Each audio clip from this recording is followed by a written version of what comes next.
이번 시간은 2강 시간으로 선택 영역을 이용한 이미지를 합성하는 시간을 가져보겠습니다. 자, 먼저 이전 시간에 했던 포토샵 작업 환경 세팅하는 그런 과정을 진행을 하겠습니다. 자, 먼저 이전 시간에는 화면을 확대하는 것까지 진행을 했었고요. 자, 먼저 화면을 열고요. 그 다음에 진행하겠습니다. 자, 미리 준비된 화면을 열어보시면, 자, 그러면, 자, 2강 자료가 있죠. 2강 자료의 기본 예제, 여기서 지금 베이직 2_1.jpg 이미지를 여는 걸로 할게요. 자, 해당 화면을 열게 되면, 자, 이미지 파일을 열었고요. 자, 화면을 한 개 여는 게 아니네요. 여러 개를 열어보겠습니다. 그래서, 자, 오픈 화면으로요. 기존에 있던 화면들을 자, 1번부터 6번까지 한꺼번에 여는 걸로 할게요. 자, 이는 Shift를 누르시거나 아니면 하나씩 클릭할 때는 컨트롤 눌러주면 되겠죠. 그러면 지금처럼 여러 개의 화면을 열었다고 할게요. 베이직 2_8.jpg 이미지까지 전체를 다 열겠습니다. 자, 보통 열게 되면 이미지는 이런 방식으로 탭으로 진열이 되고요. 그 다음에 하나의 화면에 표현이 안 될 때는 이런 클릭 버튼을 이용해서 화면들을 열어주고 있죠. 자, 보통 이제 이미지 소스에 있는 내부의 이미지들을 모두 불러와 봅시다.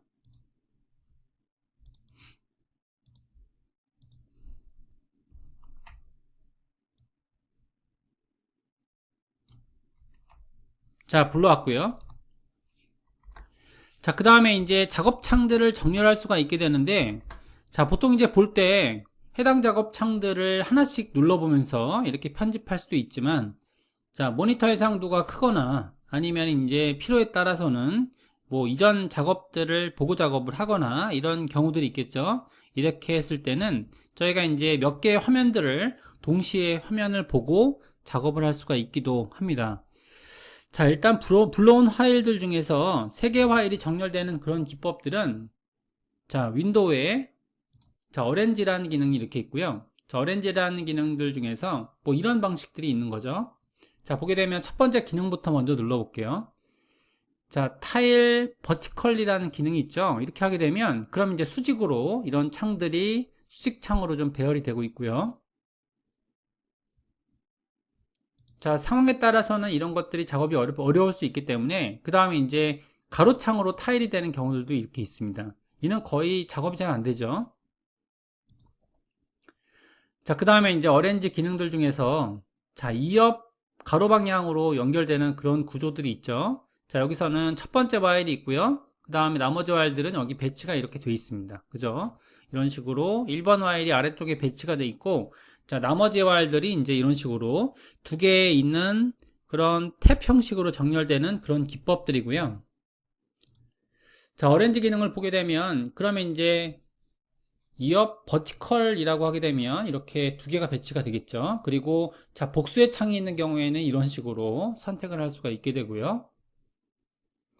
자, 이게 추천해드리는 방법들 중에 하나가 되겠죠. 뭐 두 개 정도가 적절하지 않을까 싶어요. 근데 이제 예를 들어서 작업할 때 영상 같은 거 작업할 때는 이제 많이 필요로 할 수도 있겠죠. 그래서 여기서 보게 되면 3업이라고 하는 기능을 한번 눌러볼게요.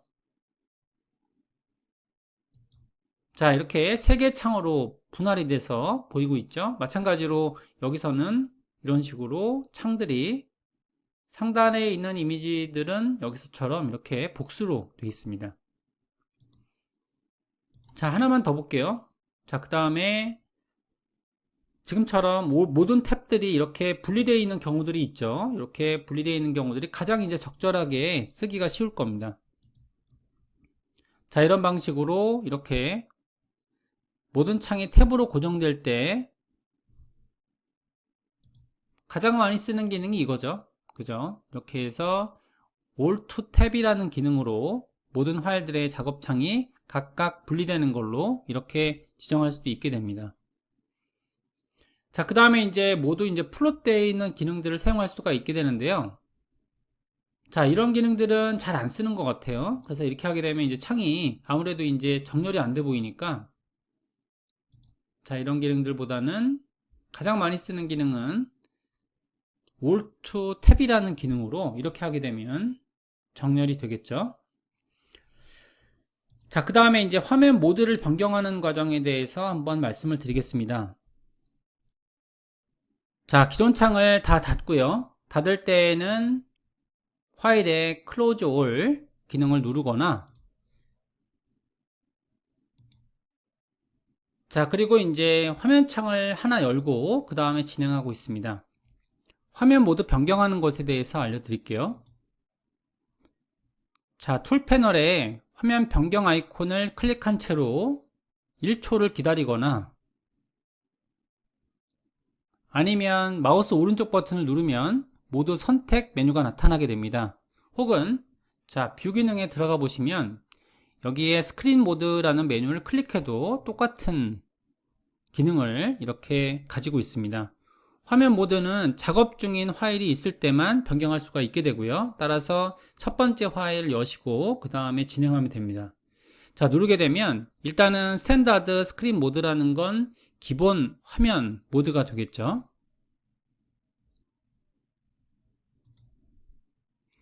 자, 그 다음에 여기에서 지금 눌러주셔서 풀스크린 모드 with 메뉴바라고 되어 있습니다.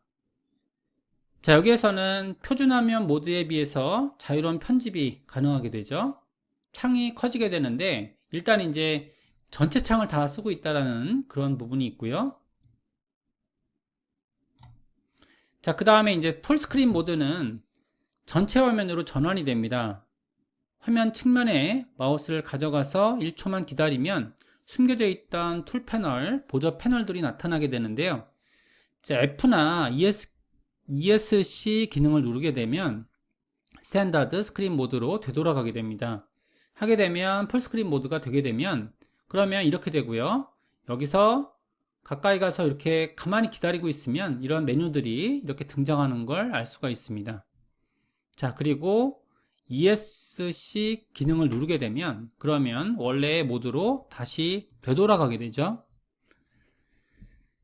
자, 그 다음에 이제 실행한 작업에 대한 취소 방법들을 한번 알아볼게요. 자, 작업을 취소하는 건 너무나 중요한 기능이고요. 자, 에디트 메뉴에 실행을 취소하는 메뉴들이 있죠. 자, 기능에 들어가 보게 되면 뭐 undo, redo, 그 다음에 toggle, rest state라고 되어 있는데, 자, 예전에 그런 기능들이 약간 바뀌었어요. 이 CC 기능에서 좀 바뀌었는데, 자, 언도하는 기능들이 일러스트레이터처럼 계속 반복적으로 실행될 수가 있습니다. 예를 들어서 제가 이제 기능들을 적용할 텐데요. 자, 예를 들어서 이제 아주 기초적인 기능들을 한번 공부해 보겠습니다. 자, 여기에 있는 그런 옵션들 중에서 자, 브러쉬라는 기능이 있죠. 브러쉬라는 기능은 여기에서 이 터치를 줄 수 있는 그런 기능인데요.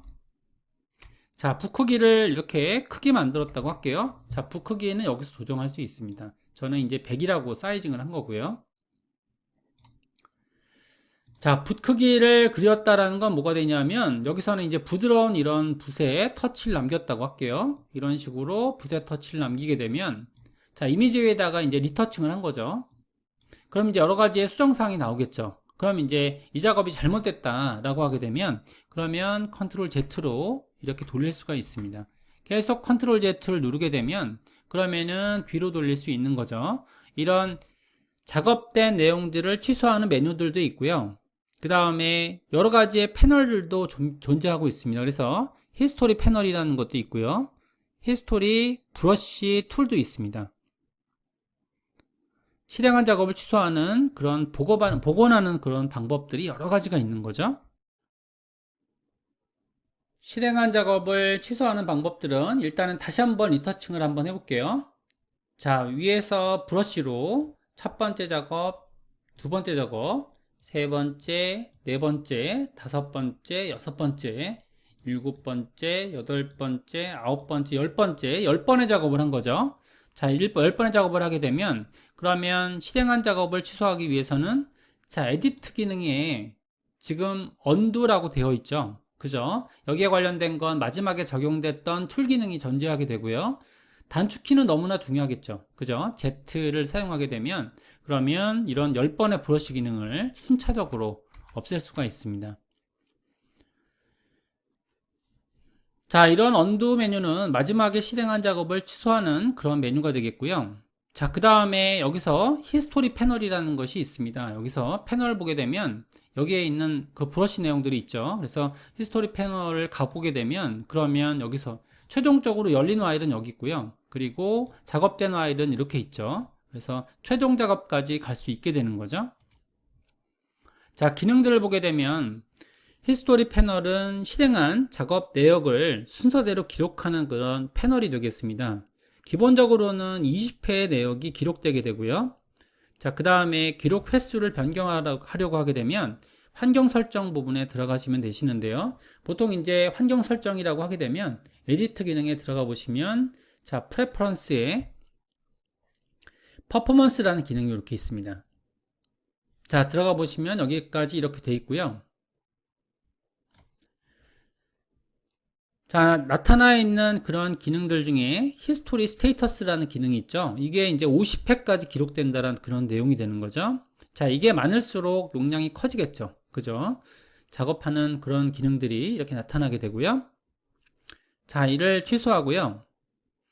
자, 이걸 클릭하게 되면 초기 화면 상태로 돌아가게 됩니다. 작업들이 기억되고 있는 거죠. 자, 그 다음에 자, 여기서 보게 되면 여기 자, 스냅샷이 걸리는 것들이 있죠. 여기서 자, 스냅샷이 걸린 것들은 지금 이렇게 기능적으로 요거는 이제 각각의 스냅샷이라고 보통 얘기하고 있고요. 작업 도중에 현재 상태를 기억해 두고자 할 때 지금처럼 이렇게 스냅샷이 생기게 되는 거죠. 자, 실행했던 작업 내역이 순서대로 기록이 되게 됩니다. 작업 내용을 확인하고 그 다음에 클릭하여 해당 단계 상태로 되돌아갈 수가 있죠. 자, 그 다음에 이제 이거는 히스토리 브러쉬를 사용한 그런 기능들이 되겠습니다. 그래서 히스토리 브러쉬로 사용할 때 그런 복원 대상을 설정하게 되는 거죠. 히스토리 브러쉬라고 하게 되면 어떤 기능이 되냐면 자, 브러쉬를 보게 되면요. 여기서 그냥 일반 브러쉬 툴이 이렇게 있고요. 그 다음에 번복하는 이렇게 툴이 있습니다. 자, 아래쪽에 기능에 들어가 보시면 히스토리 브러쉬 툴이라고 이렇게 있죠. 그럼 일반적인 히스토리 브러쉬 툴이 있는데 자, 여기서 지금 기능을 한번 이렇게 눌러 볼게요. 그럼 이제 지금 같은 경우에는 기능 옵션이 활성화되어 있지 않죠. 하지만 여기서 기능을 켜게 되면 그러면 자, 이 기능까지 제가 번복을 한다는 거죠. 그래서 이 기능 위치까지 번복하는 부분을 정할 수가 있게 됩니다. 그래서 이 아이콘 이름이 set the source history brush라고 하는 거죠. 히스토리 브러쉬가 작업할 그런 공간 영역을 설정하는 그런 옵션입니다. 자, 이는 히스토리 브러쉬 툴로 복원할 때 복원한 대상을 설정하는 그런 아이콘이 되겠습니다. 자, 기본적으로는 초기 상태로 설정이 되어 있고요. 보통 여기에 설정이 되어 있습니다. 자, 특정한 그런 스냅샷이나 작업 상태로 설정할 수도 있게 되고요. 여기를 클릭할 수도 있고요. 자, 이렇게 클릭을 하게 되면 그러면 제가 브러쉬 사이즈를 좀 크게 했다고 할게요. 그러면 클릭을 하게 되면 이렇게 해당하는 터치가 주어진 부분에 이렇게 복원을 하는 걸 알 수 있는 거죠. 그럼 마지막 툴은 히스토리 브러쉬가 되는 거죠. 자, 아이콘에 대해서 한번 알아볼게요. 지금 이 아이콘을 누르게 되면 그러면은 현재 상태를 새 파일로 제작할 수가 있습니다. 지금처럼 이렇게 새로운 스테이트를 만들 수가 있게 되고요. 자, 그 다음에 지금 여기서처럼 새로운 스냅샷을 만들 수가 있고요. 자, 그 다음에 마지막에 있는 기능은 delete current state라고 해서 선택한 작업 내용이나 스냅샷을 삭제하는 거죠. 그죠? 이렇게 삭제하게 되면 그러면 다시 번복을 할 수가 있게 되는 거죠. 자, 이때 모든 기능을 번복하고자 할 때는 저희가 기능상으로 자, 리버트라는 기능이 이렇게 있죠. 그래서 히스토리 브러쉬 파일을 요거는 이제 새로운 문서니까 저장된 상태는 아닙니다. 임시 저장된 공간이라고 보시면 되시고요.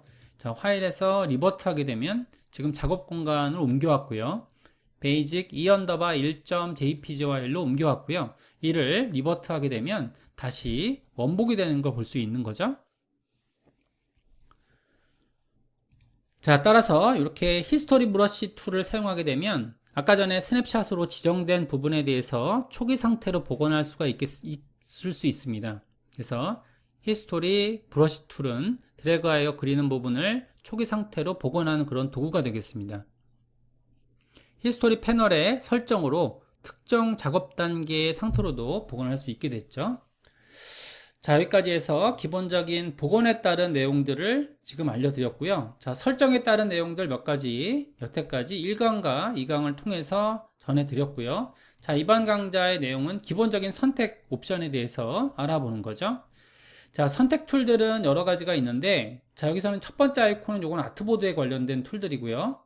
그 다음에 두 번째 아이콘은 지금 여기서는 이제 기본 선택 툴, 그 다음에 여기는 올가미 선택 툴, 그리고 올가미 선택 툴도 여러 가지가 있죠. 그 다음에 자동 선택 툴, 이런 기능들이 이렇게 있습니다. 이런 선택 툴들에 대해서 공부해 보실 그런 내용들이 있고요.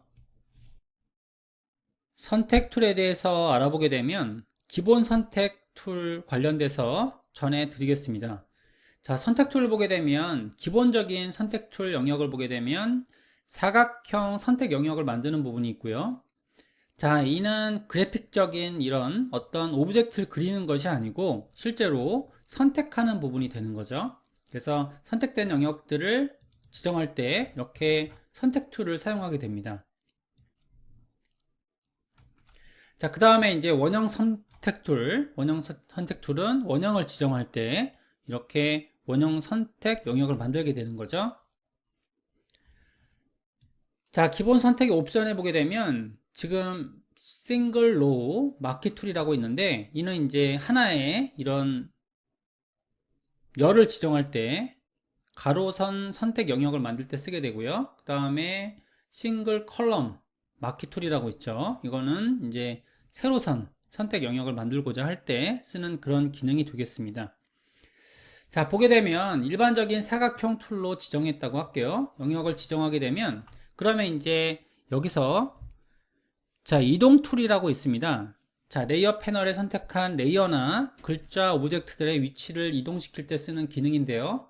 이는 지금 이동 툴은 여기 있죠. 그죠? 이동 툴을 사용해서 이동을 하게 되면 그러면 보통 이제 여러 가지의 옵션들이 있지만 현재와 같이 백그라운드 레이어 일 경우에는 이동했을 때 자, 바탕 색상이 이렇게 남아 있죠. 자, 지금처럼 이렇게 되어 있고요. 자, 바탕 색상이 남아 있는 것들을 알 수가 있습니다. 그래서 선택했을 때 어떤 조작을 하고 이런 것들은 바로 선택의 의미는 바로 편집이다 라고 생각하시면 될 것 같죠. 자, 이런 방식으로 이동을 할 수가 있는 거죠. 자, 그 다음에 지금 여기서 보게 되면 자, 라쏘 툴이라고 이렇게 있죠. 라쏘 툴은 올가미를 이용해서 다양한 선택 영역을 만들게 됩니다. 자, 기본적인 라쏘 툴은 이렇게 자유 선택 기능으로 이렇게 선택할 수가 있게 되고요. 자, 지금 같은 경우에는 이제 옵션은 빼고 작업을 하고 있죠. 자, 그 다음에 폴리건 라쏘 툴은 다각형 선택 영역을 만들게 됩니다. 자, 두 번째 기능인 폴리곤 라쏘 툴이라고 있는데요. 이는 선택했던 이런 다각형 옵션으로 선택을 할 수가 있다라는 거죠. 자, 그 다음에 이제 그 매그네틱 라쏘 툴이라고 있는데 이 부분은 이제 해당하는 색상 차에 의해서 지금 드래그하는 부분이 선택이 자유롭게 어떻게 보면 정해주는 거죠. 이런 식으로 자석 기능에 의해서 색상 차이가 있는 경계를 자동으로 찾아서 선택 영역으로 만들어 주게 되는 거죠. 자, 일단은 이제 여기에 앵커점들이 지정이 되고요. 자동으로 만들어지는 실제적인 부분들은 이렇게 선택 영역으로 남게 되죠. 자, 이런 영역에 대해서 이제 간단하게 소개해 드렸는데요. 자, 작업이 영역이 이제 손상이 됐다라고 하게 되면 파일의 리버트 기능으로 다시 원복해서 진행할 수가 있겠죠. 자, 일단 기본적인 옵션을 보게 되면 자, 사각형 영역을 먼저 지정하고 기능들을 한번 알아볼게요. 자, 기능들을 한번 알아보게 되면 여기에서는 지금 선택 자체에서도 포토샵은 기능이 워낙에 많기 때문에 이런 기능들에 대해서 이해하는 것들이 굉장히 중요하죠. 자, 기능들을 한번 알아보게 되면 그러면 이제 영역을 선택할 때 지금처럼 해당 영역들을 지정했다라고 하겠습니다. 그러면 보통 이제 지정할 때 그리는 기능 키들이 있는데요. 기능 키들은 어떤 기능 키들이 있게 되냐면 일단은 Shift를 누르게 되면 그러면 정사각형으로 그려지는 걸 알 수 있죠. 자, 일반적인 Shift에 따른 기능 키는 정사각형. 그 다음에 Alt를 누르게 되면 그러면은 중점에서부터 그려지죠. 자, Alt와 Shift가 같이 눌러진다라고 하게 되면 그러면 지금처럼 눌려진 부분이 중심이 되는 그런 정사각형을 구현할 수가 있게 됩니다.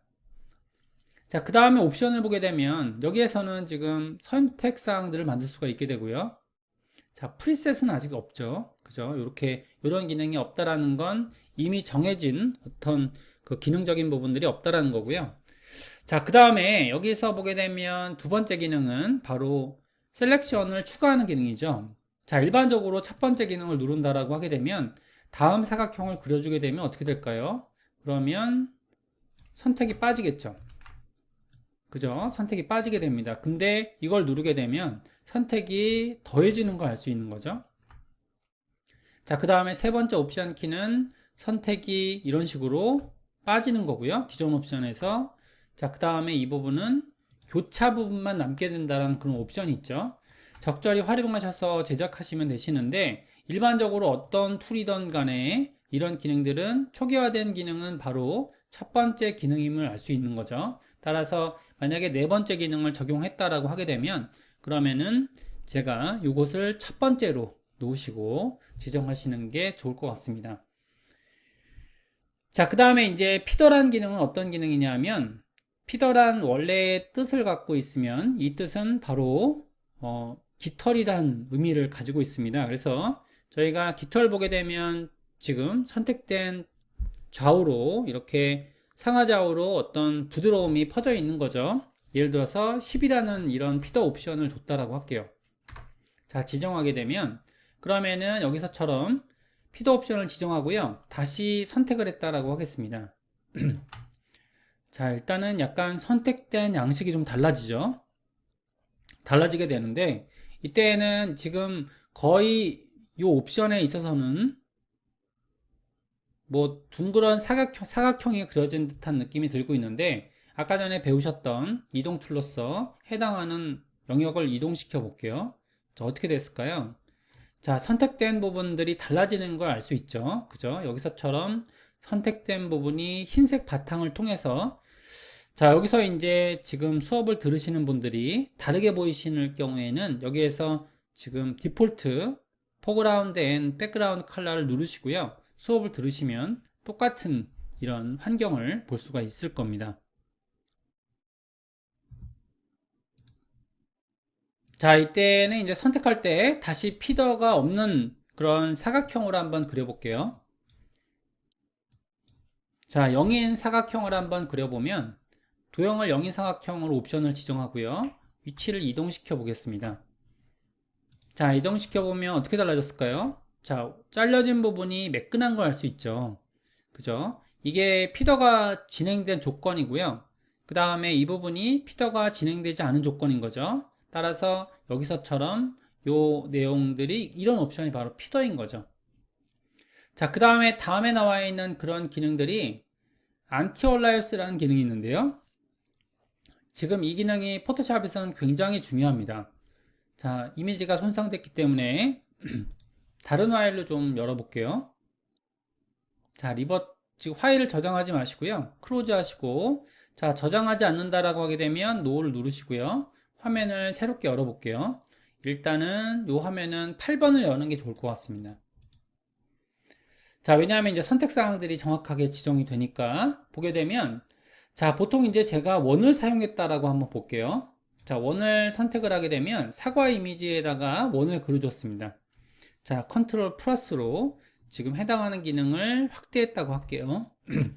확대하게 되면 그러면 옵션이 뭐가 있냐면 안티얼라이스라는 기능이 활성화가 되어 있죠. 그죠? 자, 이 상태에서 제가 이동 툴로 이동을 한번 시켜 볼게요. 자, 이렇게 흰 바탕 위로 이동을 시켜 보겠습니다. 선택을 해제하고자 할 때는 컨트롤 D를 누르시면 돼요. 컨트롤 D를 눌렀다라는 거는 셀렉트를 해제했다라는 거죠. 그죠? 이는 셀렉트 기능에 셀렉트를 관리하는 그런 메뉴가 셀렉트라는 메뉴가 있습니다. 그래서 여기서는 디셀렉트를 시킬 수가 있다라는 거죠. 자, 물론 리셀렉트는 아까 전에 선택된 내용을 다시 번복하는 거죠. 그리고 셀렉트의 디셀렉트는 셀렉트 기능을 빼버리는 거죠. 그죠? 이런 기능들이 있습니다. 자, 보게 되면 여기서처럼 사각형 여기 영역을 한번 이렇게 볼게요. 영역을 보게 되면 여기에 계단 현상이 있어서 중간 톤들이 이렇게 연결됨을 볼 수 있죠. 그죠? 연결되어 있으니까 어떻게 보면 더 자연스럽게 보이는 거죠. 그죠? 그래서 저희가 컨트롤 1을 눌러서 원배열로 보게 되면 그러면 꽤 부드럽게 표현되는 걸 볼 수 있습니다. 자, 근데 만약의 경우에 이 안티얼레스라는 옵션이 꺼져 있는 상태에서 선택이 됐다라고 한번 생각해 보겠습니다. 똑같은 비슷한 크기로 원을 만든 다음에 자, 이 여기에는 지금 안티얼레스라는 옵션이 꺼져 있죠. 자, 선택한 다음에 그 다음에 이동했다고 한번 보겠습니다. 자, 두 개의 원을 이동시켰어요. 자, 그 다음에 컨트롤 D를 누른 거죠. 자, 확대를 한번 해볼게요. 어떻게 보일까요? 자, 선택된 영역 위주로 이 중간 톤이 생성되지 않는 걸 알 수 있죠. 자, 이렇게 생성되면 굉장히 부자연스러운 이미지가 선택됨을 알 수 있습니다. 자연적으로 이렇게 중간 톤을 생성해주는 방법으로 이미지를 만들어야지만 제가 실제적인 어떤 편집이 이렇게 자연스럽게 되겠죠.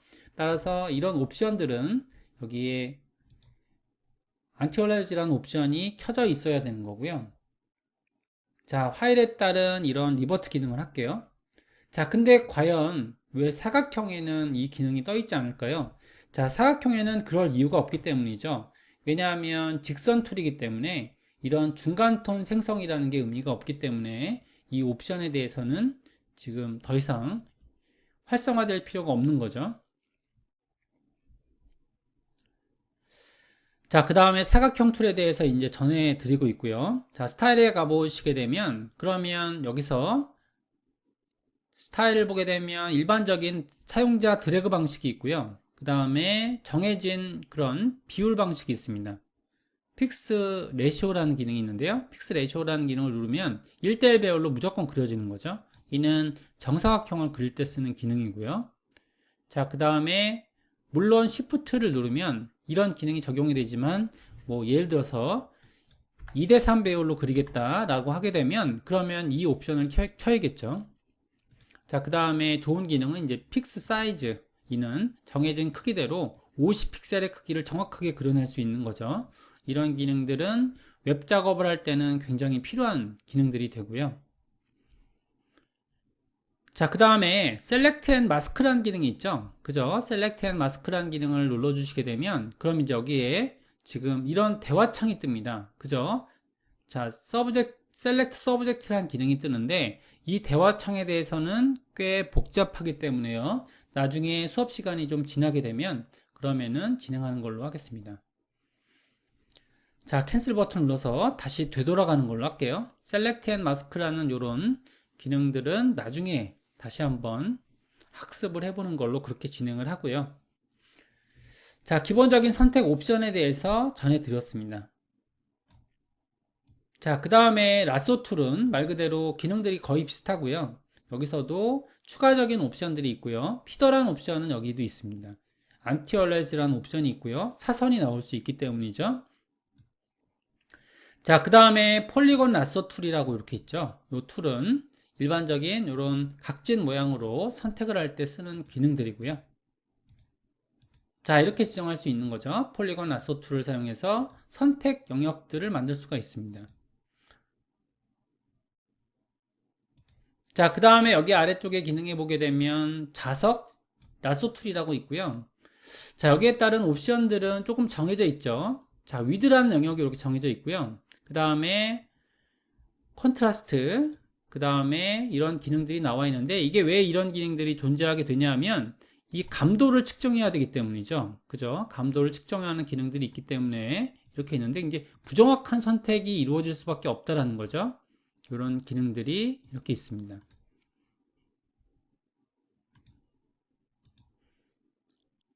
자, 간단하게 이번 시간에는 이런 선택 툴 위주로 해서 기본적인 선택 툴 옵션에 대해서 전해드렸고요. 자, 여기까지 진행하는 걸로 하겠습니다.